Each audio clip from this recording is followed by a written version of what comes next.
రైతుల కోసం ఒక ఆర్టీసీ డ్రైవర్ మాట్లాడడం జరిగింది.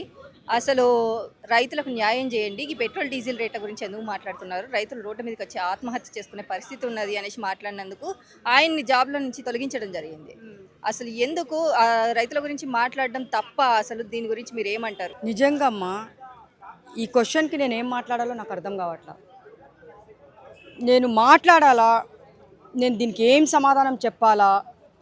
నేను ఎలా సమాధానం చెప్పాలి, ఎలా మాట్లాడాలని అనేది నాకు అర్థం కావట్లేదు. ఎందుకంటే ఇప్పుడు డ్యూటీలో ఉన్న వ్యక్తి రైతుల గురించి మాట్లాడిన వెంటనే అది వీడియో చాలా వైరల్ అయింది. అయితే అది చూసిన తర్వాత పాపం ఒక ప్రభుత్వ ఉద్యోగం తీసేశారు. తీసేసిన తర్వాత సరే, సపోజ్ నేనే ఒక క్వశ్చన్ అడుగుతాను. ఆయన డ్యూటీలో ఉన్నప్పుడు ఒక క్వశ్చన్ విలేకరి వచ్చి అడిగాడు అనుకోండి, చెప్పాడు, ఓకే. అదే క్వశ్చన్ వాళ్ళు వేసిన తర్వాత అదే రిపీట్ ఆయన డ్యూటీలో దిగిన తర్వాత కూడా చెప్తాడు.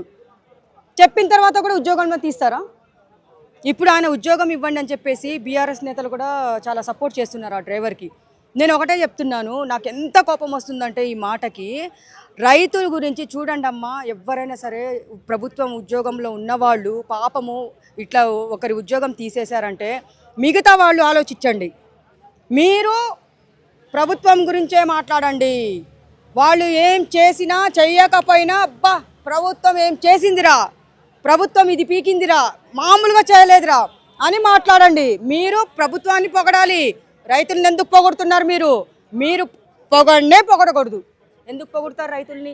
ఎవ్వరు పేదవాళ్ళ గురించి ఎవ్వరు మాట్లాడకండి.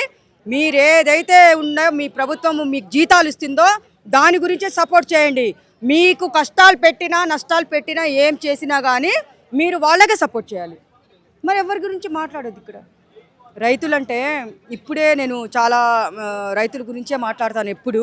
అలాంటిది ఇప్పుడు నేను రైతుల గురించే మాట్లాడాను. సరే, నన్ను ఇక్కడి నుంచి తరిమి కొడతారా? కొడతదా ప్రభుత్వము? కొట్టామని చెప్పండి, నేను చూస్తాను. కానీ ఇది దారుణము.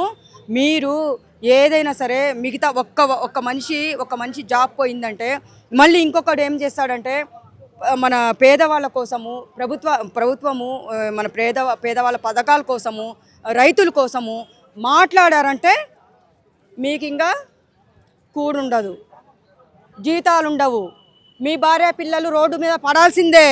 ఎందుకంటే మీరు వాళ్ళకే సపోర్ట్ చేయండి.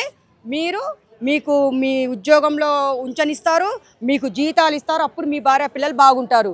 మీరు బాగుండాలంటే మీరు రైతులకి సపోర్ట్ చేయకండి. మీరు పేదవాళ్ళ గురించి మీరు డ్యూటీలో ఉన్నప్పుడు కానీ డ్యూటీలో లేనప్పుడు కానీ దయచేసి మాట్లాడకండి. ఎందుకంటే చాలా పాపం కదా, వాళ్ళకి సపోర్ట్ చేయకుండా మీరు రైతులకి సపోర్ట్ చేశారు కదన్నా. చాలా మీ ఉద్యోగం పోయి చాలా పాపం అయిపోయింది వాళ్ళకి. నిజంగా ఈరోజు ఆయనకు ఉద్యోగం ఇవ్వాలి. ఎందుకంటే ఒక బస్సు డ్రైవర్కి అనుకుంటా ఆయనకి ఉద్యోగం ఇవ్వండి. ఒకళ్ళ కడుపు కొట్టకండి దయచేసి. ఇంకా 2 సంవత్సరాల్లో ఇన్ని పాపాలు, ఇన్ని నేరాలు, ఇన్ని ఘోరాలు చూస్తున్నారు. చాలామంది ఏడుస్తున్నారు. అలాంటి ఏడుపు తగలకూడదు అసలు. దయచేసి ఎవ్వరు ఆ ప్రభుత్వాన్నే పొగడండి అమ్మ, వీళ్ళనే పొగడండి. వీళ్ళ గురించే మీరు గొప్పగా మాట్లాడుకోండి. అప్పుడు మీ డ్యూటీలు ఉంటాయి, మీ ఉద్యోగాలు ఉంటాయి, మీకు జీతాలు ఉంటాయి. లేకపోతే అన్నీ ఫట్టాయి.